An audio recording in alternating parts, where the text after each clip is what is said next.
Sex is fun. Does it make sense to wait until you're tied down? Why not enjoy it before you're all wrinkled and gross? Could there seriously be good reasons to wait until you're married?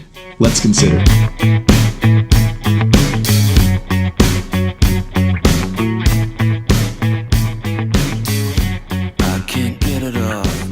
Hello philosophers, I'm Chico.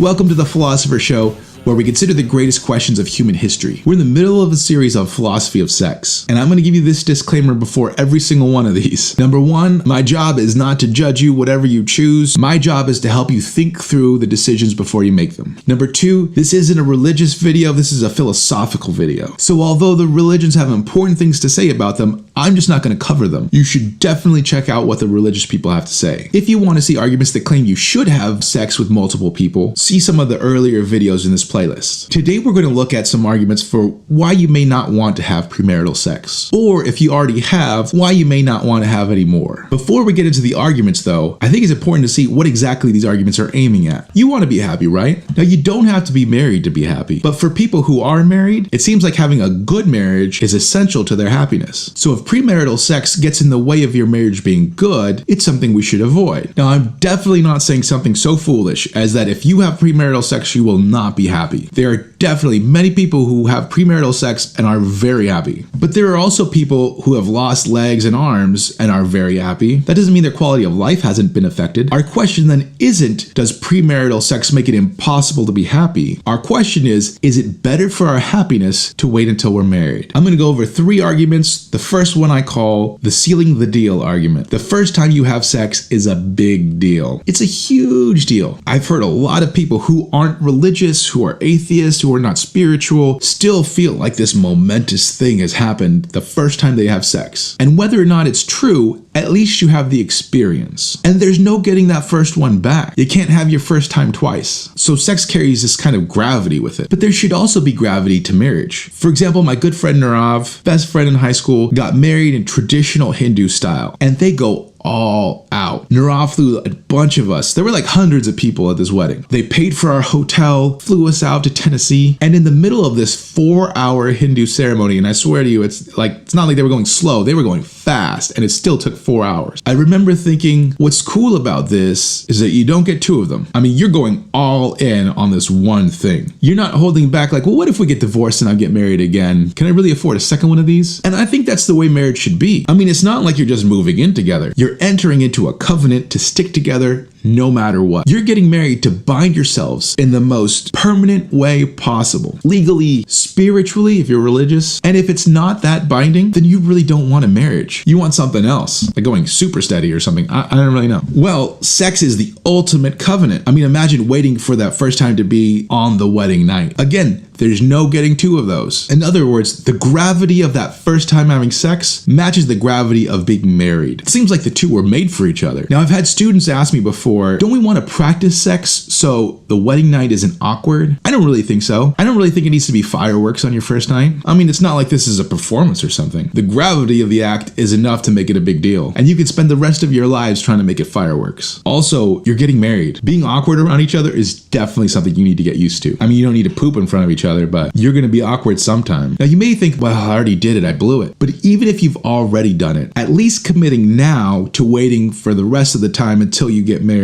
is going to make it better than if it was just no big deal at all. The second argument is the argument from brain chemistry. Now, a lot of this is just science, but the interpretation of the data comes to philosophy. So just hang with me. When you have sex, your body releases dopamine, oxytocin, mostly in women, and vasopressin for men. Now, these are produced to promote bonding. This is why oxytocin is also released when women breastfeed the babies so that you bond with the baby. This is also why, if you've ever known somebody like that are together, that you're just like, that person is awful. Why are you with that person? That you just don't know them like I do. The reason is because when you're having sex, these chemicals interfere with your rationality. They literally are making it difficult for you to understand anything about this person. But that's a whole other reason. The more you bond with someone in in this way and then separate from that person, the more your brain builds up a tolerance to this bonding. Like doing drugs. Ultimately, the bonding doesn't work well at all. There's a very famous illustration. You take a piece of tape and you start putting it on different people's shirts, and ultimately you see that the tape doesn't stick anymore. And that's supposed to be the metaphor for you having sex with other people,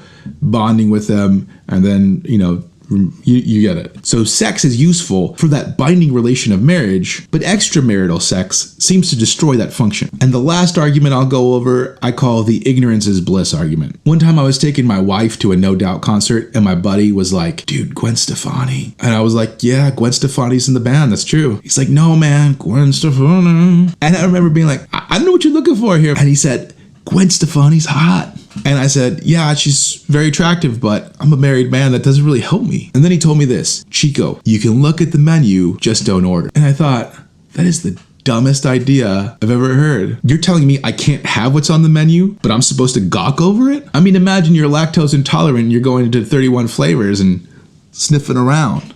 Hey, what flavor did you get? Let me just get a little sniff. Let me just waft it this way. Why would you want to... I would rather not know what's on the menu at all. Similarly, when you're married, none of the things that you've done before ever leaves your mind. You'll be kicking it, remembering stuff like, oh, dude, you remember that one time we went out that night? It was so funny, this happened.